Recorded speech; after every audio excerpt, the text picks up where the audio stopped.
problème, mais on l'a vécu. Donc, il n'y a pas un Kabyle de 5 ans, si tu lui poses cette question, il va te répondre. C'est pour ça que je te dis, il y a une différence. Tu ne peux pas. Tu connais ni le MAC, ni la Kabylie. Le MAC, d'ailleurs, ça fait pas longtemps que je t'entends, tu dis MAC, c'est le mouvement autonomiste kabyle. Il n'y a pas longtemps que tu as changé, tu as découvert que c'est l'autodétermination. Non. Donc, non, juste pour te dire. C'était l'autonomie d'abord, Excel. Oui. C'était un mouvement autonomiste. Oui, mais on a changé. Oui, mais on va parler de ce changement. Ça a changé que récemment. Donc, ça a changé que récement. Non, c'est pas récemment. C'est pas récemment. C'est en 2013. Oui, 2013. Le MAC existe depuis quand? 2001. Très bien. Ouais. Donc voilà. Donc, oui, donc le changement date par rapport à l'histoire du MAC, c'est récent. Oui, c'est pas récent. En 2013, il n'y a pas de problème. Donc je vais dire ce qu'elle a subi la Kabylie, ce qu'elle a subi en 2021 aussi. Tu ne peux pas le comprendre. Il faut le vivre. Il faut le vivre avec tes proches, avec les gens avec qui tu as passé toute ta vie. Et à partir de là, tu vas savoir qu'est-ce qu'il subit, le Kabyle. Aujourd'hui, on a vécu la période. Tu arrives à l'aéroport, tu sais que tous les Kabyles arrivent à l'aéroport, tremblent. Ils tremblent parce qu'il est Kabyle. Parce qu'il peut être arrêté. Parce qu'il sait très bien qu'il a son voisin, son cousin, qui a été arrêté gratuitement. Axel, pas de pressé.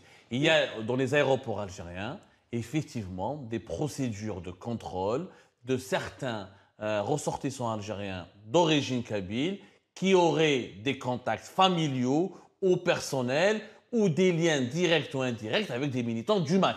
Ce ne sont pas tous les Kabyles qui sont systématiquement arrêtés, ça c'est faux. Ce sont les Kabyles qui ont des relations parentales avec des militants du MAC. Moi, par exemple, je suis à moitié Kabyle, des parents à moi, et je ne suis pas membre du MAC. Je n'ai pas été condamné pour l'appartenance au MAC. Des parents à moi ou des amis à moi se font emmerder quand ils descendent en Algérie parce qu'ils ont des relations parentales, amicales avec moi. Donc ce n'est pas un dispositif anti-Kabyle. C'est un dispositif en politique que je déplore, qu'il faut condamner. C'est un dispositif anti-Kabyle, Abdou, parce que je peux te donner des exemples. Moi, mes gens de mon village me regardent, me connaissent. Ouais. Et c'est un village de 10 000 habitants. Il y a 12 arrestations dans mon village. Il n'y a aucun qui est militant du MAC. Aucun qui est proche du MAC. Aucun. Je dis bien aucun. Ouais. Ils ont été... Même je connais personne. Il était anti-MAC. Il a été arrêté. Donc, pour quelle raison? C'est une dérive. Une dérive. J'appelle ça des milliers de gens. Tu l'as dit. Maintenant, il a un lien, il vient de ton village. Non. C'est ça la dérive. Ah oui. Donc, oui, mais est-ce que tous les Kabyles ont été arrêtés? Non, c'est la même chose. C'est la même chose, Abdou. Je te dis, tu poses la question à n'importe quel Kabyle qui vit en Kabylie, qui assume sa kabilité. Tu lui poses la question quand tu descends.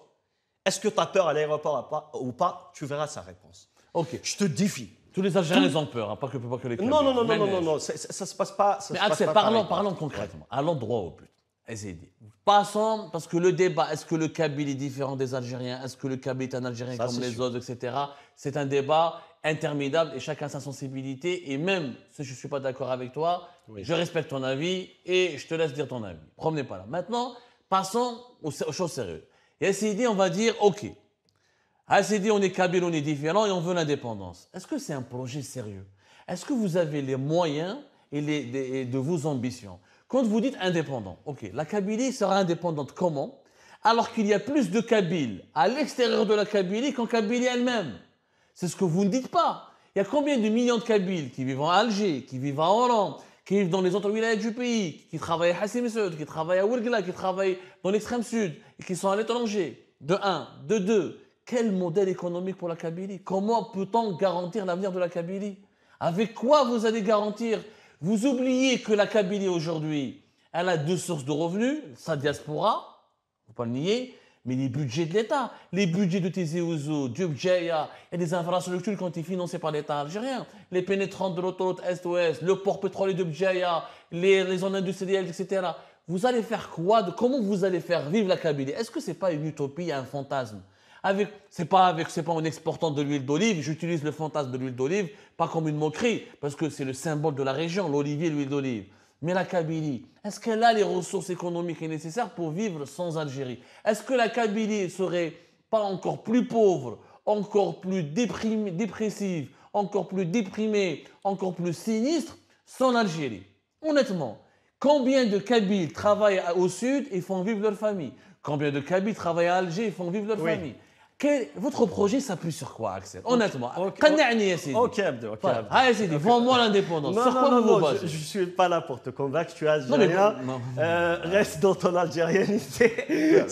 J'ai des origines kabyles. Ah, Si Sidi, vous non voulez. mais voilà. Écoute, Justement, qui est kabyle qui ne l'est pas? Est-ce que moi je suis pas kabyle? Non mais Axel, moi ma mère est kabyle. Oui, j'ai écouté. Je suis kabyle ou je suis pas kabyle? Je te réponds. Voilà, réponds-moi. Qui est kabyle d'ailleurs? Je te réponds. Laisse-moi juste le Voilà. temps de te Je te- répondre. vas-y, Il n'y a, on t'écoute. aucun problème. On t'écoute. Déjà, nous, on ne parle pas des gènes. On n'est pas dans un truc, oui, tu as des origines kabyles ou tu as... c'est pas ça la question. Être kabyle, c'est de vivre sa kabilité, c'est de la défendre, c'est de respirer sa kabilité. Il y a des kabyles qui parlent même pas la langue kabyle, mais qui respirent le kabyle, qui se sentent Ça veut dire quoi? profondément kabyle. Ça veut dire quoi? Ça veut dire tout simplement de la défendre dans des moments, des situations dont elle vit la Kabylie actuellement ou ce qu'on a vécu auparavant. Le Kabyle, il sera toujours à côté de sa population. On a donné des sacrifices. Donc, la Kabylie, ce n'est pas la langue. Il ne suffit pas de parler kabyle ou d'avoir quelque part des origines kabyles que ça fait de vous un kabyle. Donc, la deuxième chose. Tout à l'heure, tu dis que c'est déjà, quand tu dis radical, oui, c'est ton avis, tu as le droit de... Ah, quand on demande la séparation d'une région entière, c'est un peu radical, Axel. Oui, tu as le droit de le voir. Non, mais, moi, je le vois défendre son identité, défendre son peuple, c'est un devoir plutôt.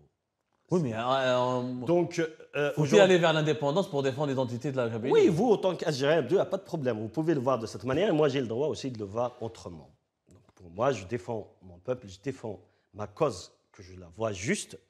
Donc, c'est plutôt une cause noble. On fait des sacrifices pour cette cause. On sait que ce n'est pas un jeu. On ne gagne rien, bien au contraire, que du risque. Mais on le fait par conviction. Donc, rien que ça, normalement, ça mérite un peu de respect à tous ces militants qui se sacrifient aujourd'hui pour cette cause, et ils ne sont pas fous. Hein. Donc, dans la majorité, vous le connaissez, vous savez très bien, ils sont bien instruits, ils sont même des fois beaucoup mieux que d'autres.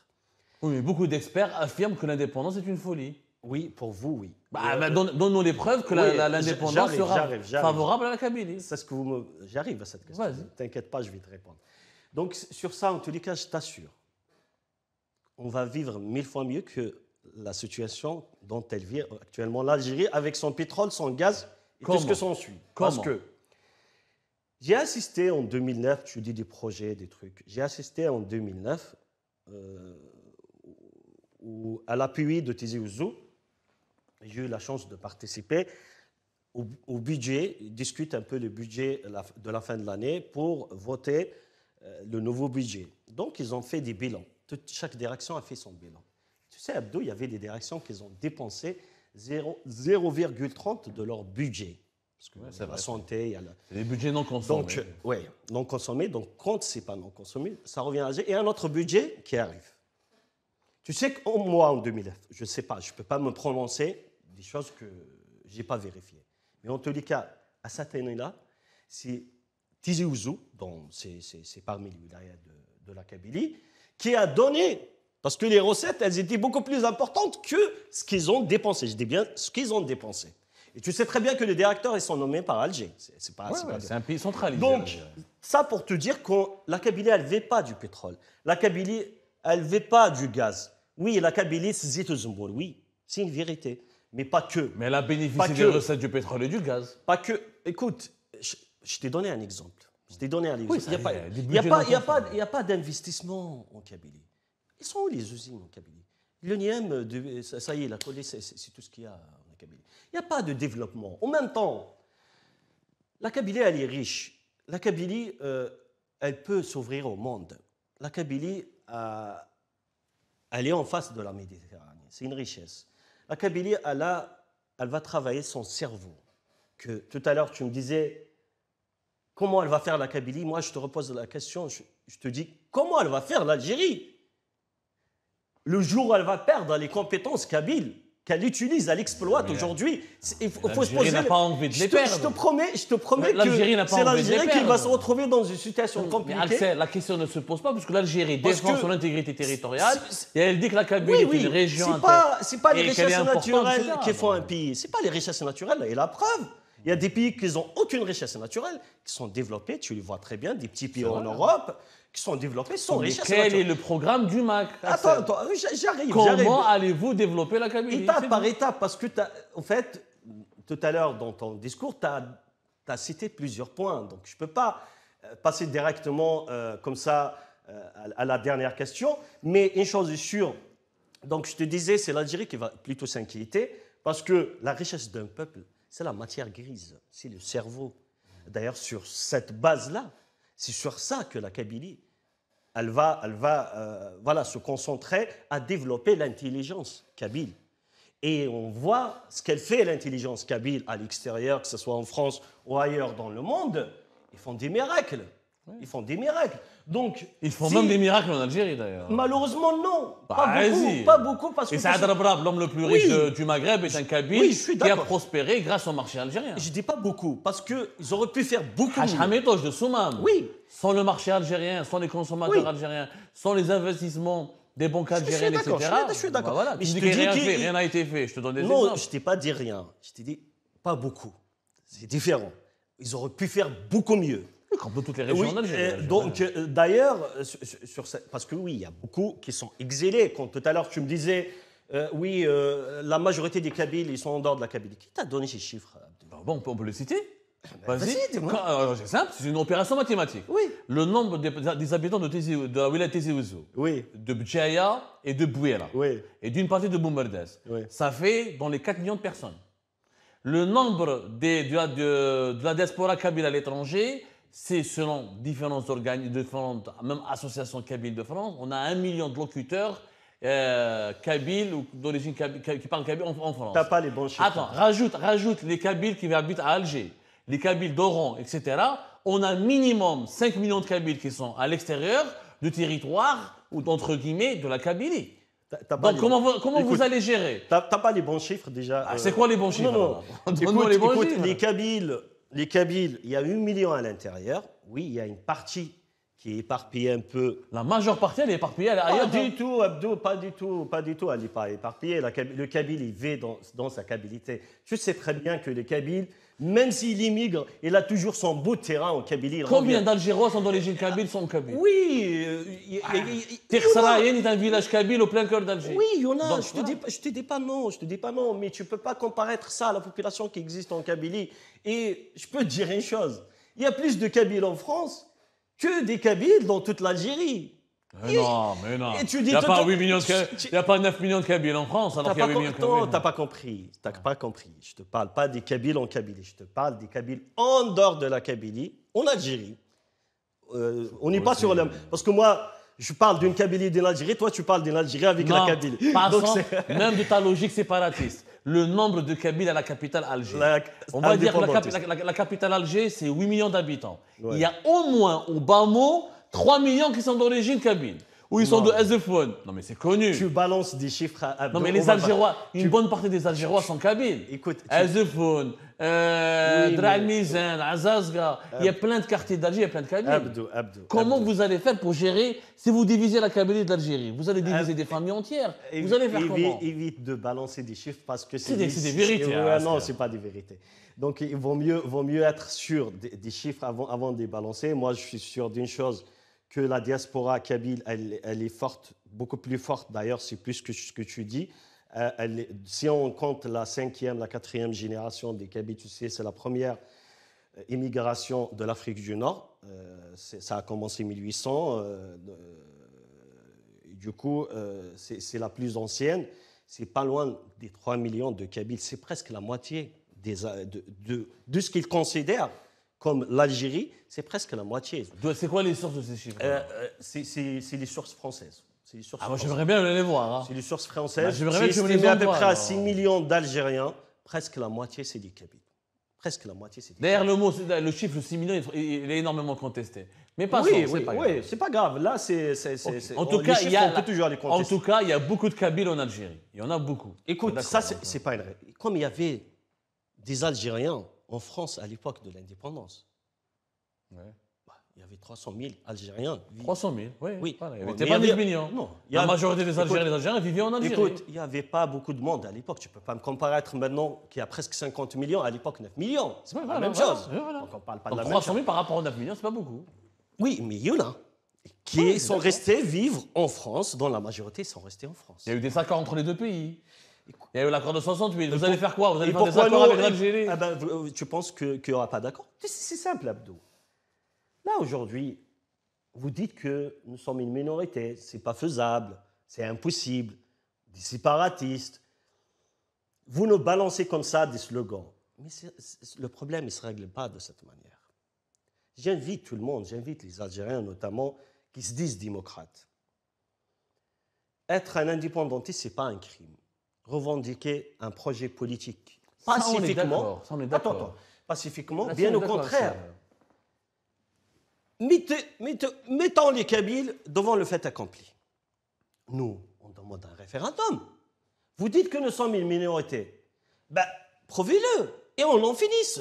Oui, mais attends. On en finit. Axel, pourquoi le référendum est une idée qui n'est applicable?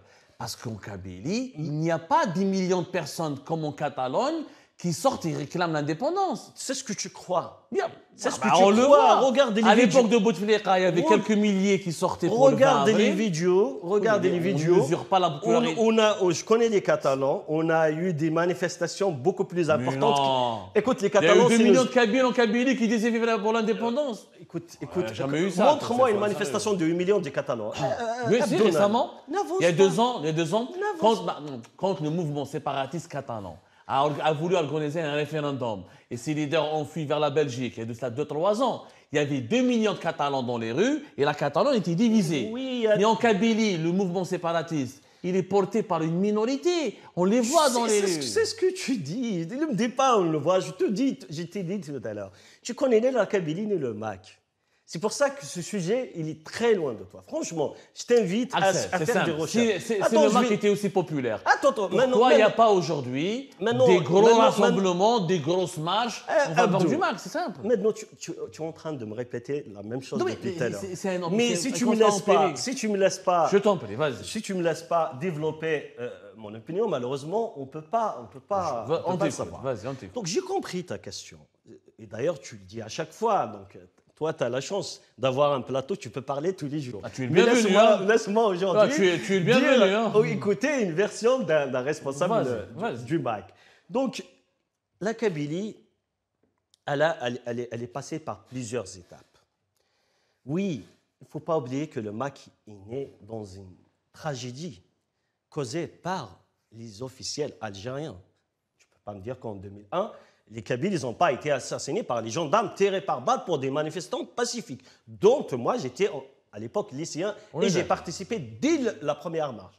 Donc, je connais très, très bien ce qui s'est passé. J'ai vu des scènes, j'ai participé à la marche du 14 juin. Donc, j'ai pas commencé le militantisme hier ou 2019. On est d'accord. Donc, j'ai connu la Kabylie, j'ai sillonné la Kabylie de bout en bout. Aujourd'hui, tu vas me dire, oui, tout à l'heure, tu me dis les Catalans, tu me dis 8 millions, après 2 millions. Écoute, chaque cause a ses spécificités. Déjà, de 1, nous, on n'est pas en train de comparer aux autres. Par contre, bizarrement, vous dites, pour le Polisario, qui a été créé de toutes pièces par le régime algérien, ils n'ont ni histoire, ni peuple, ni territoire. Ils ont le droit... Attends. C'est l'ONU qui considère Non, c'est pas l'ONU, c'est l'Algérie. Parce que tout simplement... Attends, je vais t'expliquer. C'est pas l'ONU qui considère le Sahara occidental comme territoire non autonome? Parce que tout simplement... Mais est-ce que c'est pas l'ONU? Je te réponds. Tu peux pas nier ça, c'est un fait. Parce que tout simplement, l'Algérie a profité d'une période de faiblesse du Maroc où l'Algérie a surfé un peu sur le pied marxiste de gauche à l'époque pour faire des alliés, pour taper sur la monarchie marocaine. Elle a pu inscrire cette cause et aussi l'inscription officielle. Ce n'est pas l'Algérie, ce n'est pas le Polisario, c'est le Maroc, c'est Hassan II qui a inscrit ce territoire non autonome à la 4e commission. Il demeure toujours non autonome. Oui, parce que tout simplement... Il demeure toujours, l'ONU considère toujours oui, le Sahara. Oui, c'est pas le cas de la Kabylie. Pas... L'ONU ne dit rien sur la Kabylie. C'est pas une référence, il y a des territoires de l'Angleterre qui sont inscrits dans la 4e commission. Il y a des territoires des États-Unis qui sont inscrits. Mais comme il y a d'autres peuples qui ne sont même pas passés par cette étape d'inscrire à la 4e commission, qui sont indépendants, je peux en parler du Soudan, par exemple, ils ne sont même pas passés par ce chemin. Donc, inscrire un territoire dans la 4e commission, et tu sais très bien que moi, l'ONU n'a jamais réglé un problème, n'a jamais réglé un conflit. Donc, aujourd'hui, l'Algérie, dans sa constitution, c'est parmi les rares pays dans le monde où le droit à l'autodétermination est dans la Constitution. Et elle soutient d'autres États, non seulement politiquement, mais aussi militairement. Elle leur donne des armes. Et il y a un territoire actuellement, parce que tu viens, Abdo, me dire aujourd'hui, toi, en tant que Kabyle, pourquoi tu demandes l'indépendance, tu veux la séparation et tout ça. Or que, à quelques kilomètres dans le sud, les dirigeants algériens, ils ont donné un territoire sans consulter aucun Algérien pour des étrangers. Ils les ont ramassés un peu partout dans d'autres pays pour créer... Ce sont des camps de réfugiés gérés par un organisme de l'ONU. Du camp de réfugiés avec des armes. Est-ce que tu connais un camp de réfugiés? Est-ce que tu connais un camp de réfugiés avec des armes? Non, le Polisario, il a une parcelle du territoire du Sahara occidental qui est 20% du territoire. Non, jamais. jamais. C'est pas un territoire exploitable. Ils sont pas là. Ils sont un titre d'office. Tu le sais très bien. C'est sur le territoire algérien. Oui, je veux. Donc il y a une armée. Donc il y a un État dans un État. L'Algérie assume son soutien à la cause sahraoui. Non, pas que assumer. Mais il y a un État dans un État. Parce qu'il y a des pays qui le reconnaissent. L'Union africaine reconnaît le pays. L'Union africaine, elle reconnaît la République arabe sahraoui. C'est encore pire. Mais elle est où cette République? Elle est où cette République? Elle est dans les 20% du territoire libéré. Elle n'est pas dans les 20%. Et dans les camps de réfugiés de Tindouf. Il est où le palais présidentiel du pays? Comment il s'appelle? Le Sahara arabe. Oui, mais Axel, contrairement à la Kabylie, le Sahara occidental fait l'objet d'une problématique du droit international. Ça, on a parlé. La Kabylie, elle ne fait pas l'objet d'un problème du droit international. Je viens de te dire... la grande différence. Je viens de te dire, tu n'as pas besoin de passer par la 4e commission pour avoir une cause indépendantiste. Nous sommes membres de l'EMPO. On connaît beaucoup de peuples qui ne sont pas inscrits à la 4e commission de l'ONU. Mais c'est des peuples qui sont très proches de leur indépendance, qui ont une revendication indépendante. Depuis tout à l'heure, tu ne réponds pas à ma question. Oui. L'indépendance, vous allez la faire comment? Attends, on a le programme. OK, on est pour l'indépendance. Allez, on est pour l'indépendance. On vous donne l'indépendance. Comment vous allez gérer la Kabylie? C'est quoi votre programme? Donnez-nous votre programme. Écoute, c'est quoi votre vision? Le programme, ça intéresse les Kabylies, on l'expose quasiment tous les jours. Je ne l'ai pas vu. Attendez 2-3 idées. Si on avait, tu as très bien vu, le 14 juin, on a fait des portes ouvertes. On a exposé toutes nos institutions sur place, toute la journée. Ils étaient en contact avec des Kabyles. Il y avait des médias en direct qui ont transmis. D'ailleurs, il y avait tous les détails, chacun dans sa spécialité. Tu vas me dire, je te donnerai le programme économique, je t'invite à le consulter, écrit. Programme économique de la Kabylie. Tu vas trouver notre programme en détail. Donne-nous un exemple ici. En détail. Donne-nous un exemple d'un mécanisme qui va assurer la survie de l'indépendance de la Kabylie. Écoute-moi. Déjà, non seulement, ce n'est pas ma spécialité au sein du MAC, et de deux, quand on parle d'un programme économique, on ne parle pas d'exemple. Est-ce qu'il y a un spécialiste du MAC? Bien sûr. Ok, alors on va le réinviter. Alors là, écoutez, en direct, on va l'inviter et on va discuter sérieusement de ce que sera cette indépendance voulue par le MAC. C'est possible ou pas? Bien sûr. Parce que là, pour le moment, on ne voit aucune proposition. Là, j'ai jamais vu. Écoute, j'ai cherché. Je t'invite à l'écrire, programme économique tout de suite sur ton téléphone, il va sortir. Ah, c'est bien, on va l'écrire. Il va sortir, donc il existe même en ligne. Donc, on continue en même temps la discussion. Donc, je te disais, Abdou, en tous les cas, l'Algérie, elle va vivre beaucoup mieux que ce qu'elle subit actuellement de la part du régime algérien. T'as trouvé? J'ai trouvé un lien sur l'agence Siwel. C'est ça. Voilà, c'est un lien, un document de 6 pages. Ah oui. Ouais, ça c'est le projet résumé. Pour l'indépendance de la Kabylie, préambule. Mais je vois aucune proposition. Si. Je suis en train de lire. Valeurs de l'État kabyle, modalités. pour y parvenir, laisse accompagner le cas échéant par les instances internationales. Mais je vois pas. Je suis là, j'ai cherché. Tu m'as dit taper, j'ai tapé. Oui, tu as tapé, tu as trouvé le résumé. Ouais, oui, un résumé de 6 pages. Et je vais t'envoyer le programme. Alors, un autre lien de 2016, feuille de route, les organisations du MAC, feuille de route. Ça, c'est c'est une organisation interne du MAC. Mais je ne vois aucun document qui parle de. Sachant que vous avez proclamé l'indépendance depuis avril 2024. Non. Vous êtes d'accord? Non. Le 25 avril, il y a eu une cérémonie officielle à New York et tout ça, non? On n'a pas proclamé l'indépendance. En tout cas, c'est ce qui a été écrit dans plusieurs médias. Mais en tout cas, je suis en train de chercher. Je ne vois aucun document qui résume la vérité. On a l'impression, honnêtement, je te le dis, Axel, on a l'impression que vous défendez une cause. C'est votre droit. Mais est-ce qu'elle est réaliste, cette cause? Abdo. C'est ça. Je vais te dire une chose. Est-ce que la Kabylie et son Algérie ne pourraient pas respirer parce qu'elle est Est-ce que tu as besoin de le répéter des fois? Non, mais il n'y a pas de programme. J'aimerais bien. Non, mais ne me dis pas. C'est pas parce que tu n'as pas trouvé sur ton téléphone qu'il n'existe pas, Abdo. Je suis en train Est-ce qu'on peut faire une émission dédiée? Je suis en train de te parler quel moment? Je suis quand même devant une télé. Ouais. Donc, je ne vais pas avancer des choses sur lesquelles tout de suite les gens ils vont découvrir qu'ils n'existent pas. Je viens de te dire, le 14 juin, si tu t'es intéressé, tu vas venir ou bien tu vas regarder, tu vas entendre d'ailleurs un discours, une conférence sur le programme économique qui a duré 2h30 et où ils ont détaillé exactement comment elle va vivre la Kabylie le lendemain de l'indépendance. Le lendemain de l'indépendance. Comment elle va vivre. Donc, tout ça, je te dis, ce n'est pas ma spécialité, je n'ai pas honte de le dire. Ok, très bien. On fera une émission avec un spécialiste. Voilà, donc il n'y a aucun problème. Le responsable, il va venir et parler du projet économique de la Kabylie. Il n'y a aucun souci. Mais moi, je parle de l'aspect politique des choses. La politique sans l'économie, ça n'a pas de sens. Non, mais... Un pays qui proclame son indépendance. Mais je ne t'ai pas dit qu'il n'y a pas d'économie. Tu as parlé du Soudan du Sud. Le Soudan du Sud, tu sais quelle est sa situation aujourd'hui? Non, écoute-moi. Famine, destruction. N'avance pas des choses que je n'ai pas dit, Abdo. Je n'ai pas dit qu'il n'y aura pas. Je te dis qu'il y a un programme économique, mais moi, je ne peux pas l'exposer. Très bien, c'est honnête de ta part. Donc, tout simplement, c'est ce que je viens de te dire. Donc, je laisse nos spécialistes dans le mouvement à exposer. Je n'ai pas le droit, d'ailleurs. En attendant, est-ce qu'on peut aborder un autre dossier très important? Il n'y a pas de problème. Alors, il y a eu quand même le MAC qui est très actif en ce moment en France, notamment auprès des institutions françaises. Vous vous êtes distingué récemment par des activités où vous vous êtes affiché avec des élus de la République française.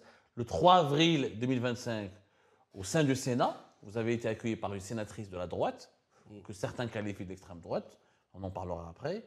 Et hier, le 18 juin, vous étiez au Parlement français avec une sénatrice qui s'appelle Hanan Mansouri, c'est ça? Une parlementaire. Voilà, au parlementaire, qui est le numéro 2 du parti d'Éric Ciotti, la droite dure, pour ne pas dire l'extrême droite. Donc, des délégations du MAC accueillies par le Parlement et le Sénat français. Ça signifie quoi? Et quel est l'objectif de ce genre de rencontre et d'entrevue avec les élus français? Ça, c'est pas nouveau déjà de 1. Donc, tout mouvement indépendantiste il cherche un soutien extérieur, ce qui est normal. Donc, c'est pas la première fois qu'on essaye d'aiser des liens avec, que ce soit des partis politiques ou des influences, des personnes qui sont influentes un peu partout dans le monde, que ce soit en France ou ailleurs. Oui, c'est vrai que ces derniers jours, on va dire qu'il y a eu plusieurs rendez-vous. Il y a des rendez-vous qui sont déclarés, il y a d'autres qui sont restés dans les coulisses. Oui, la dernière, elle date d'hier, Madame Hanan Mansouri, qu'on remercie pour son invitation à l'Assemblée nationale française. Elle a exprimé son soutien à la cause kabyle. Il y aura d'autres rendez-vous. Tout à l'heure, tu n'arrêtes pas de dire extrême droite, Dawat. Je t'assure que dans les jours à venir, il y a d'autres tendances politiques qui vont aussi exprimer leur soutien. Je parle des tendances politiques en France, bien sûr, qui vont aussi exprimer leur soutien à la Kabylie. Et on les remercie à l'avance. Parmi quel exemple? Je ne peux pas te donner pour l'instant. Non, mais pourquoi? Attends, est-ce que déjà les personnes que vous avez rencontrées ont exprimé leur soutien pour le combat de la Kabylie pour l'indépendance? Évidemment. Qu'ils ont exprimé même. Il y a des projets qu'on va porter tous ensemble pour aider la Kabylie à son inspiration à l'indépendance. Donc Madame Valérie Boyer aussi, qui s'est engagée avec nous. Tu as bien vu qu'on a eu plusieurs rendez-vous avec elle, donc ce n'était pas juste le rendez-vous qui a été affiché publiquement au Sénat, mais il y a eu d'autres rendez-vous avec Madame Valérie Boyer et d'autres aussi que pour l'instant on préfère garder leur nom, on préfère que ceux qui communiquent au moment important, mais nous, en tous les cas, en ce moment, ça bouge beaucoup, c'est plutôt positif. Moi, comme ça va nous permettre que le monde découvre un peu ce qui souffre le peuple kabyle actuellement, notamment en Kabylie. Et on ne va pas abandonner. Quel est le but de ces rencontres? Demander du soutien? Ah, bien sûr, demander du soutien. Vous demandez le soutien de parlementaires et de sénateurs français? Évidemment, évidemment. Et pas que. Hein. Donc, nous, on n'a aucun tabou. Nous sommes un mouvement indépendantiste et on demande le soutien de tous les forces démocrates dans le monde et tous les pays qui voient de la Kabylie comme un allié. Est-ce que ce n'est pas de l'ingérence étrangère, de deux, est-ce que ça ne touche pas, qu'est-ce que tu vas répondre à celles et ceux qui disent mais ça c'est pas crédible d'aller au Parlement français, au Sénat français, de demander du soutien. Est-ce que ça ne vous met pas dans une situation où vous n'êtes pas crédible? On risque pas de vous assimiler comme un mouvement téléguidé par des puissances étrangères? Oui, écoutez, l'Algérie elle est mal placée pour parler de l'ingérence. Non, je ne parle pas que d'Algérie, je parle de tout le monde pour soupçonner ça. Non, mais là la Kabylie, son problème, il est avec le régime algérien. Donc le régime algérien, il est très, très mal placé pour parler de l'ingérence. Et notamment, voilà, on a abordé la question tout à l'heure, tu l'acceptes ou pas, mais c'est une réalité. Il y a un mouvement armé sur le sol français qui occupe un territoire algérien, qu'on le veuille ou pas. Armé sur le sol. Oui, le Polisario, Abdou, on ne peut pas cacher un soleil avec. Soyons raisonnables parce que. Mais c'est un mouvement reconnu par la communauté internationale. Abdou, un mouvement. Bien sûr. La race, elle est reconnue. Tu me parles du le Polisario, il est reconnu par les Nations Unies. Tu me parles d'un mouvement politique ou tu me parles d'une armée? C'est un mouvement de libération qui a une armée, qui a une milice. C'est pas une armée, c'est une milice. Oui, une milice sur le sol. Il est reconnu par l'Union africaine, par Cuba, par l'Afrique du Sud. Il y a beaucoup de pays. Donc c'est un État. Oui, c'est un État. Il est reconnu comme État, là. Il est où cet État? Oui, mais où cet État? Le problème n'est pas là, mais la communauté... Si, c'est là qu'il y a le problème. C'est là que le problème se pose. Mais est-ce que le Polisario est parti dans le Parlement français et demander le soutien des parlementaires? Alors là, c'est pas d'aujourd'hui, il est parti partout. Donc, il faut suivre un peu l'actualité. Si, le Polisario, il cherche le soutien de partout. Ça, mais le Polisario, il a une armée. Est-ce que le MAC va aller vers, justement... Pas du tout, pas du tout. Nous sommes un mouvement pacifique. Et on va continuer. D'ailleurs, c'est ce qu'il cherche le régime algérien, pour qu'on rentre dans la violence. Mais on ne va jamais rentrer dans ce piège. Alors, qu'est-ce que vous avez demandé aux sénateurs et au Parlement français? Comment ils peuvent vous soutenir? Un soutien politique. Comment un parlementaire ou un sénateur français peut soutenir le soutien diplomatique, un soutien politique. C'est très important pour nous. Et en même temps, je vais être honnête, on prépare le jour de l'agression. Parce qu'on sait très bien, parce que la Kabylie, le jour de l'agression. La Kabylie, elle a été agressée plusieurs fois. Et vous, les Algériens, vous n'avez pas bougé d'un doigt. Et aujourd'hui, la Kabylie, elle va se défendre que pour la Kabylie. On a beaucoup donné pour les autres, on a donné pour la Mazirité, on a donné pour toute l'Algérie, mais malheureusement, on reçoit que de la prison, de l'exil, de la souffrance. Donc, à un moment... Ça veut dire quoi se préparer face à l'agression? Ça veut dire quoi concrètement? Tout simplement... Prendre des armes, aller vers une lutte armée, c'est quoi? On peut pas... Je ne dis pas ça, Abdou, ne le fais pas. Je pose la question, c'est tout. Et tu sais très bien, c'est d'avoir des alliés qui vont nous soutenir dans ces moments-là difficiles. Parce que le jour où ils tiraient sur nos enfants, on croyait qu'on va retrouver soi-disant ce qu'on croyait comme frères algériens. Non, eux, leur radar, il était branché sur le Palestine. Donc, bien sûr, on est obligé de chercher ailleurs. Bien sûr qu'on va essayer de trouver un soutien ailleurs. On ne va pas rester isolé. Une cause indépendantiste, toute cause indépendantiste a besoin d'un soutien politique et diplomatique dans le monde. Qu'est-ce que ça peut apporter à la cause du MAC, le soutien des sénateurs français de la droite ou de différentes couleurs? Surtout qu'on a remarqué que le MAC est accueilli largement, ou pour le moment est accueilli par des mouvements qui sont vraiment anti-régime algérien. Hanan Mansouri, par exemple, Hanan Mansouri, elle a déclaré au mois de mai 2025 qu'aucun Algérien ne devrait venir en France tant que Boualem Sansal n'est pas libéré. Elle a des origines marocaines, ça a énervé beaucoup les autorités algériennes. Valérie Boyer, quand même, elle appartient à une famille politique de la droite qui est très hostile au régime algérien. Est-ce qu'il n'y a pas une récupération politique du MAC en France? Est-ce que vous n'êtes pas en train de vous faire récupérer politiquement? La question, elle se pose. Oui, bien sûr. Donc, honnêtement, Madame Hanan Mansouri, effectivement, elle a des origines marocaines. Je sais que ça pose un problème pour beaucoup d'Algériens. Donc, ce tabou marocain, malheureusement, il continue à exister en Algérie, ce qui est dommage pour toute notre région. On a envie de vivre dans une région stable où tout le monde va se respecter, mais malheureusement, au jour d'aujourd'hui, il n'y a que de la haine. Et c'est dommage. Sinon, je t'ai répondu, Abdou, je te dis une chose. Nous, on cherche un soutien politique. On ne va pas... Écoute, je te donne un exemple. Donc, il y a un député ou un parlementaire qui va exprimer son soutien, qui va mener peut-être des projets politiques et diplomatiques avec vous, vous allez leur dire non? Non, pas du tout. Je vais te dire plus que ça. La France, on est ici... on va dire, il y a quand même une diaspora kabyle qui est présente, qui est très forte en France. On a des responsables du MOAC qui résident en France. Mais même, on a fait des déplacements à Londres. Tu as bien vu, en Angleterre, ils ont parlé à 3 reprises sur la cause kabyle. Tu sais que depuis 2021... Mais vous n'avez pas été reçu par les institutions officielles. Ça va venir. Est-ce que vous avez été au Parlement espagnol, au Parlement anglais, au Parlement allemand? Il n'y a que le Parlement et le Sénat français. Non, on a été au Parlement du Canada. Ça, c'est le Parlement du Canada. Oui, et pourtant, oui, ça s'est passé comme si de rien n'était. Donc, c'est bizarre que l'Algérie ne réagit pas à cette visite.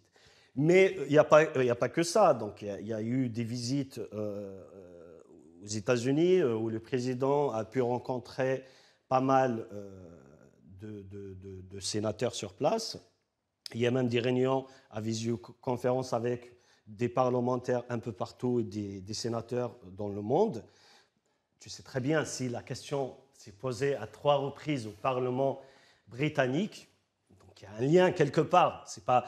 D'ailleurs, juste pour ton information, ça c'est le député qui a prononcé ça en disant que la mot kabyle, il n'a pas été la dernière fois qu'il a été prononcé, c'était en 1921 qu'ils ont parlé de la Kabylie à l'époque. Et maintenant, ça fait 3 fois, juste cette année, qu'ils ont parlé sur la cause kabyle. Qui a parlé il y a 3 fois? C'est des parlementaires britanniques qui ont abordé la question kabyle, ce qu'elle subit la Kabylie, et notamment les chrétiens kabyles. Il y a eu des parlementaires canadiens et britanniques qui se sont intéressés au MAC. Oui. Mais dans aucun autre pays, vous n'avez été reçu en délégation. Ce qui est nouveau en France, c'est qu'il y a eu une délégation du MAC au Sénat, une délégation du MAC au Parlement français. On a l'impression que vous surfez sur la crise entre l'Algérie et la France pour faire des alliances avec des formations politiques. Mais dans quel but? Le soutien, quel type de soutien? Et est-ce qu'il n'y a pas, encore une fois, une récupération politique? Il y a encore une information. Est-ce que c'est vrai qu'à l'avenir, il y aura beaucoup d'activités? On m'a parlé, moi, c'est une source, de 13 à peu près activités qui sont en cours de préparation pendant l'été, 13 rencontres. Est-ce que c'est vrai ou pas? Écoute, ce n'est pas surfait, mais c'est plutôt les fruits de notre travail qu'on voit aujourd'hui. Ça fait, n'oubliez pas, le mouvement avec ces militants, ça fait des années qu'ils travaillent. Moi, je dirais qu'on a mis du temps pour arriver à ce niveau. Normalement, on devait être reçu depuis longtemps. C'est plutôt ça. Sinon, aujourd'hui, c'est juste les fruits de notre travail. Et que ce soit... oui, tu me dis que pourquoi ça s'est passé en France. Tant mieux, tant mieux. Et on attend que ça se passe aussi ailleurs. Et on tient à féliciter toute personne, qu'il soit responsable politique ou autre, qui exprime son soutien à la cause kabyle et au peuple kabyle. C'est un honneur pour nous aujourd'hui qu'on soit reçu, déjà de montrer ce mouvement qui est classé terroriste en Algérie, mais qui est reçu dans des parlements, dans des institutions officielles. On est aussi à l'ONU, donc dans la 3e commission. Non, mais les personnes que vous rencontrez, ils sont d'accord avec l'idée de l'indépendance de la Kabylie? Bien sûr que oui. Ils ont exprimé. Valérie Boyer et Hanan Mansouri, ils ont dit que la Kabylie, elle est... Ils sont d'accord à une loi internationale donc, qui est le droit à l'autodétermination des peuples. Donc, la Kabylie dispose de ce droit-là, et notamment que ce droit il a été validé par 2 prestigieux cabinets britanniques, dans un document que je pense que je t'ai déjà envoyé, où ils disent clairement que le peuple kabyle, c'est un peuple déjà, le premier point, et deuxièmement, ils ont le droit à l'autodétermination. Donc ça, c'est un document Avec les officiel. Parlementaires et sénateurs français, ils ont été d'accord avec cette idée. Bien sûr, ça c'est pas caché. Ils font tous des tweets en soutien à l'autodétermination du peuple. C'est quoi la prochaine étape? Est-ce que c'est vrai qu'il y a une dizaine de rencontres pendant cet été? Une dizaine, je ne sais pas, mais il y a plusieurs. Avec des leaders politiques français? Oui, avec des leaders politiques. Vous allez toujours, vous assumez donc de demander le soutien de leaders politiques français? Oui, ça, tu le vois très bien. Tu connais nos discours, tu nous entends parler. Donc ça, c'est pas un tabou pour nous. Je ne suis pas un opposant algérien, comme tu le considères peut-être. Moi, je suis un indépendantiste kabyle. Donc j'ai le droit de chercher le soutien. Montre-moi une cause indépendantiste dans le monde qui ne cherche pas un soutien. C'est clair et net. Et ton pays, c'est parmi les premiers qui n'arrêtent pas de crier sur tous les toits au soutien au peuple réprimé, soutien le peuple pour l'autodétermination. Donc aujourd'hui, ils ne vont pas venir. Et pourquoi maintenant faire les Français ça Pourquoi avant la crise avec l'Algérie, il n'y avait pas de réception officielle, il n'y avait pas de délégation du MAC officiellement reçue, etc. Pourquoi au moment de la crise de la France et de l'Algérie, il y a eu cet intérêt soudain pour le MAC? Encore une fois, vous n'avez pas peur de la récupération politique? Quelle récupération, Abdo? Écoute, cette question, il faut la poser à ces dirigeants français. Donc, ce n'est pas nous. Nous, comme je te l'avais dit, on accepte tout soutien. Bien au contraire, on félicite tous ces responsables politiques qui expriment leur soutien à la Kabylie. La Kabylie sera reconnaissante envers ces gens-là. Donc, ils nous soutiennent aujourd'hui dans ces moments difficiles. Parce que, oui, depuis tout à l'heure, on parle de l'indépendance, toi que tu qualifies de séparatisme, c'est ton droit. Mais on oublie la situation dans laquelle elle vit aujourd'hui, la Kabylie. La Kabylie, elle vit dans une prison à ciel ouvert. Parce que oui, je te disais tout à l'heure, tu ne peux pas ressentir. Axel, il y a une question vraiment importante. Si tu parles, juste laissez-moi une minute, Abdou, s'il te plaît. Non, parce qu'on a déjà parlé de la situation de la Kabylie. Non. C'est un point important parce que quand tu parles avec des mamans aujourd'hui que leurs enfants ils sont condamnés à mort injustement, donc ils n'ont rien fait. C'est tout simplement parce qu'ils aiment leur Kabylie, ils défendent leur Kabylie. Ces mamans-là qui souffrent, des gens qui perdent leurs proches, qui sont en prison actuellement, qu'ils n'arrivent pas à les voir, toutes ces mamans qui pleurent aujourd'hui en Kabylie, de leurs enfants qui ne peuvent pas rentrer en Kabylie depuis 2021 à ce jour. Et tu sais très bien, il y a des milliers aujourd'hui. Je sais que tu vis la même situation, donc sûrement tu vas comprendre cette situation. Mais nous, comme il a dit Amir Cheikh Hamouda, tout en détail, en gros. Donc, si vous avez souffert, votre souffrance allait en détail. 1h30, ça fait un match de Ligue des Champions. Ça fait un match de Ligue des Champions. Il faudrait qu'on clôture. Je sais que la question de la Kabylie, c'est très sensible, etc. Mais on termine avec cette question. Et tu me répondras brièvement. Le MAC est rattaché à l'image de Farhat Mehani. Oui. Farhat Mehani est souvent décrié comme un gourou, comme s'il était le gourou à la tête de la secte. Est-ce que le MAC survivra le jour où Farhat Mehani est appelé à disparaître, à partir, parce qu'il n'est pas un immortel? Quel est l'avenir du MAC, brièvement, après Farhat Mehani? Est-ce qu'il pourrait survivre à sa mort? Moi, je ne comprends pas ta question, parce que d'un côté, tu dis que c'est un gourou, et de l'autre côté, est-ce que le MAC va survivre? Si c'est un gourou, donc... c'est une question. Non, c'est une question. Non, il y a une contradiction dans ta question. Je reprends ce qu'on reproche. Oui, j'ai compris. Ouais, mais c'est pas ma pensée. Je sais que ce n'est pas tes propos, mais il y a une certaine contradiction. Donc, automatiquement, si c'est un gourou, bien au contraire, le MAC va se sentir beaucoup mieux que Farhat Mehani ne soit pas là, donc notre président. Écoute, le MAC... Farhat Mehani, je ne peux pas le décrire ici, hein, donc tout le monde le connaît. Hein, c'est son parcours qui parle, que ce soit pour son combat à la Mesgérité, à l'Algérie et aussi à la Kabylie. Donc c'est son parcours qui parle, il n'a même pas besoin de le défendre. Sinon, le MAC, c'est une idée, c'est un projet, ce n'est pas des personnes. Aujourd'hui, il y a Asloué Farhat Mehani, il y a d'autres Axel et d'autres responsables du MAC. Et À l'avenir, il y aura d'autres Farhat Meni et d'autres Axel et d'autres Saab, d'autres Hanafi, d'autres Azwa, d'autres personnes qui sont responsables actuellement au sein du MAC. Je vais citer aussi des femmes. Il y a beaucoup de femmes d'ailleurs. On ne les voit pas. Hein. Ah bon? Je t'ai dit, tu ne connais pas le MAC. Okay. En tout cas, pour conclure, le MAC survivra à Farhat Meni. Évidemment, ce n'est pas le MAC qui va survivre, c'est l'idée de l'indépendance. Aujourd'hui, l'idée de l'indépendance de la Kabylie, elle est dans tous les foyers kabyles. C'est ce que tu dois comprendre, Abdou. Elle est dans tous les foyers kabyles. Il n'y a pas une mise en kabyle qui ne sont pas militants du MAC. Ça reste à vérifier. Voilà. Merci beaucoup, Axel, pour ta franchise. Merci pour ce débat qui était chaud bouillant, etc. Vous l'avez bien compris, mesdames et messieurs, c'est une question sensible. Nous avons voulu débattre sans tabou, sans censure. On a voulu poser toutes les questions. Notre interlocuteur s'est bien prêté au jeu. Le débat se poursuit sur les différents supports d'Algérie Part. Essayez, s'il vous plaît, de parler avec sérénité, sans insultes, sans injures. La vérité finira par triompher, mais la vérité doit triompher dans le dialogue et dans les lumières et pas dans l'obscurité de la violence. Merci beaucoup de nous avoir suivis. Restez connectés sur Algérie Part où d'autres émissions vous attendront pour vous éclairer sur les dessous très compliqués de l'actualité algérienne. C'est comme ça, Harab Terwatati, Ouazoul Fellek.